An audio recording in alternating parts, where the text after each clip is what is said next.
L'invitée de ce journal est Madame Salamata Ouedraogo, directrice pays du PDF2, le projet Paix à travers le développement. Bonjour Madame et bienvenue sur ce plateau. Bonjour, merci de l'invitation.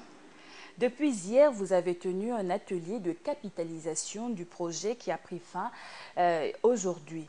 Depuis 2003 que vous menez une action sur le terrain contre l'extrémisme violent, quels sont les acquis du projet à quelques mois, disons à quelques jours déjà de la fin du projet qui est pour juin 2016?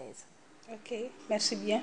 Il s'agit de la fin effectivement d'une phase, c'est-à-dire la phase 2 du projet.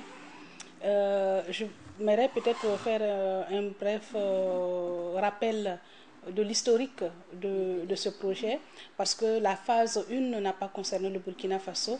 Ça veut dire que ce n'est pas pendant 10 ans que nous avons mené les activités. Une première phase de 5 ans avait concerné la Mauritanie, le Tchad et le Niger, et c'est seulement à la phase 2 que le Burkina a pu être concerné par le projet, et nous avons commencé en 2012.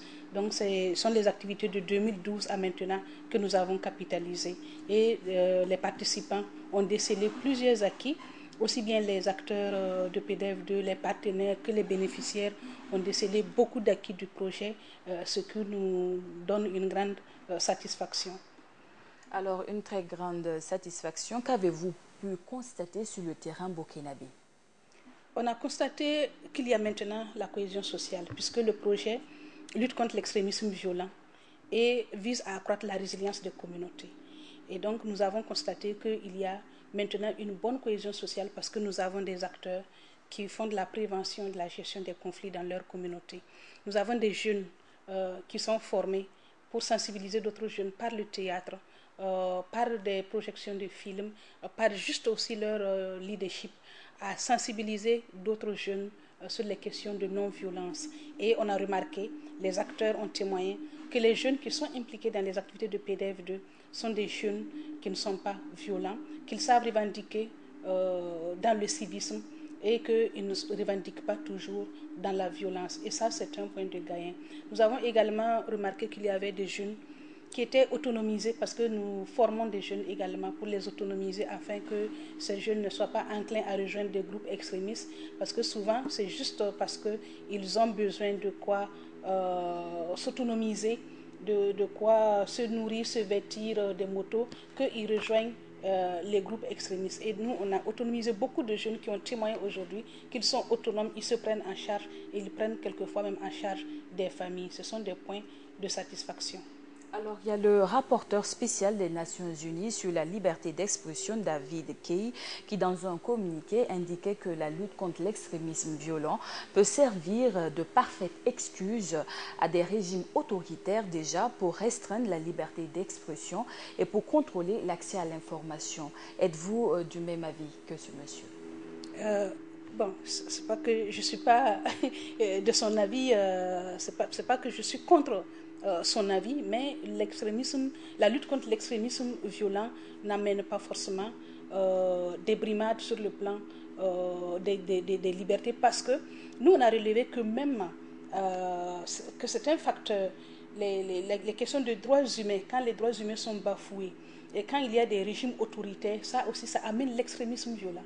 Donc pour nous, il faut œuvrer à la bonne gouvernance, il faut œuvrer au respect des libertés publiques et individuelles pour ne pas créer des révoltes, parce que les questions de mauvaise gouvernance, les questions de brimade en politique, les questions d'une élite qui accapare tout et qui laisse une frange de la population, ce sont des facteurs d'extrémisme violent.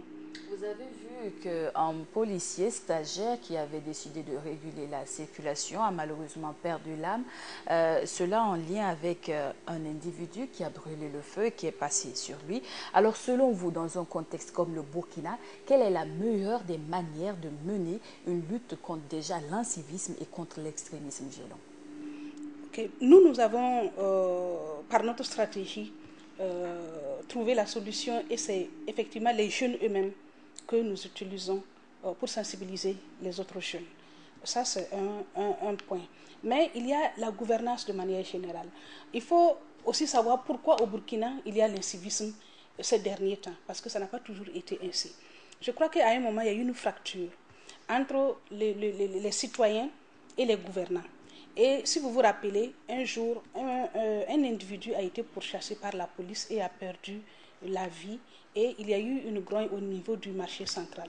Depuis ces moments, et après, jusqu'à ce qu'il y ait la période d'insurrection, il y avait comme une révolte contre l'autorité publique. Quand vous voyez que à un moment, l'insécurité a pris tellement d'ampleur que la naissance des Kogluego est survenue, moi je parle d'une naissance et non d'une création d'ailleurs, parce que les gens étaient à un moment où il fallait vraiment trouver une solution contre cette grande insécurité, et les communautés étaient obligées de trouver des solutions endogènes. Tout cela a participé justement à une déliquescence du respect des règles au Burkina Faso. C'est un ensemble d'éléments qui conduit un peu à une mentalité de non-respect. Ce n'est pas parce que les Burkinabés sont ainsi. Vous savez qu'il y a des étrangers qui respectent très bien les feux chez eux, mais quand ils sont au Burkina, en vacances, ils brûlent le feu parce que c'est un contexte général qui le permet. Et donc, il faut vraiment que tout le monde se ressaisisse, aussi bien la population que les autorités, que tout le monde se ressaisisse et qu'on soit très ferme au plan du civisme, et que la population également sache que ce qui se fait n'est pas forcément, ce n'est pas dans leur intérêt, mais c'est au contraire, le policier, il est policier, mais il est aussi un membre de notre communauté. Alors, comme le secrétaire d'État américain John Kerry, à l'ouverture de la journée d'information sur le Strong City Network à Washington, indiquait que la lutte contre l'extrémisme violent ne commence pas sur un champ de bataille à l'autre bout du monde, mais dans nos quartiers et dans nos écoles. Êtes-vous du même avis que ce monsieur?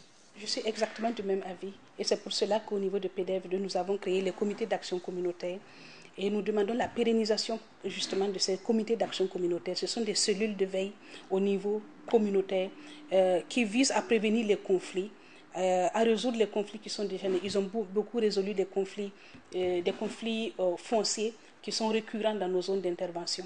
Et je peux citer un exemple. À Marcoy, ce comité d'action communautaire, après ses activités pendant une année, a créé des chartes foncières et autres, et ils sont passés de 50 plaintes sur des saccages qui ont créé des conflits agriculteurs-éleveurs, de 50 cas relevés dans cette commune-là en 2014. En fin 2015, ils étaient à 3 cas. Ils ont seulement relevé 3 cas. Vous voyez, une grande réduction des conflits liés justement à l'action de la communauté qui s'est organisée, d'une cellule communautaire. Et si je prends le cas d'autres pays comme Adifa, parce que nous intervenons également au Niger et on a des informations, les jeunes quittent des familles, adhèrent à des groupes extrémistes, commettent des actes de terrorisme et réintègrent encore la communauté.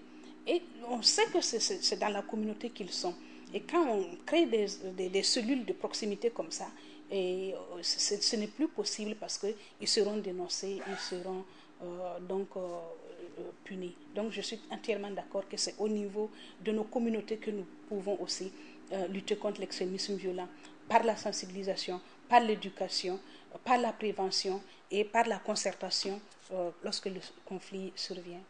Au niveau de cet atelier de capitalisation, quelles sont les recommandations qui sont ressorties pour aider le gouvernement burkinabé à lutter contre l'extrémisme violent?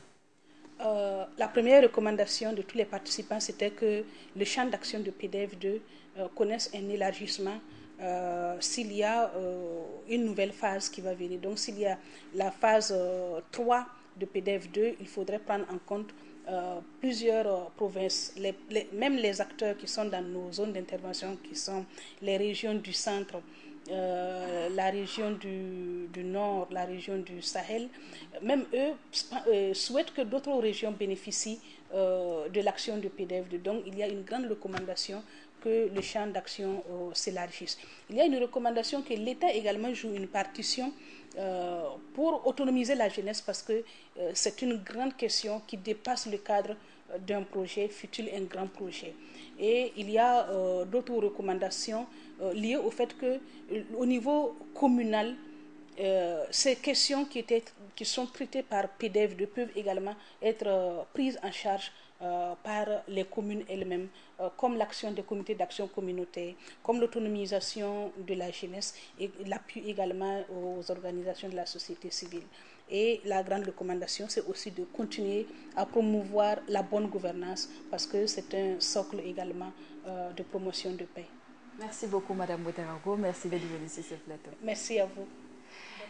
Merci beaucoup. C'est tout pour cet entretien avec Madame Salamata Ouedraogo, directrice pays du PDF2, le projet Paix à travers le développement. Entretien qui met fin au journal de 13h sur la chaîne Burkina Info. À tous ceux qui nous ont suivis à Kaya, dans le Naouri et partout ailleurs dans les 45 provinces du Burkina, Ouero Parwanjouani.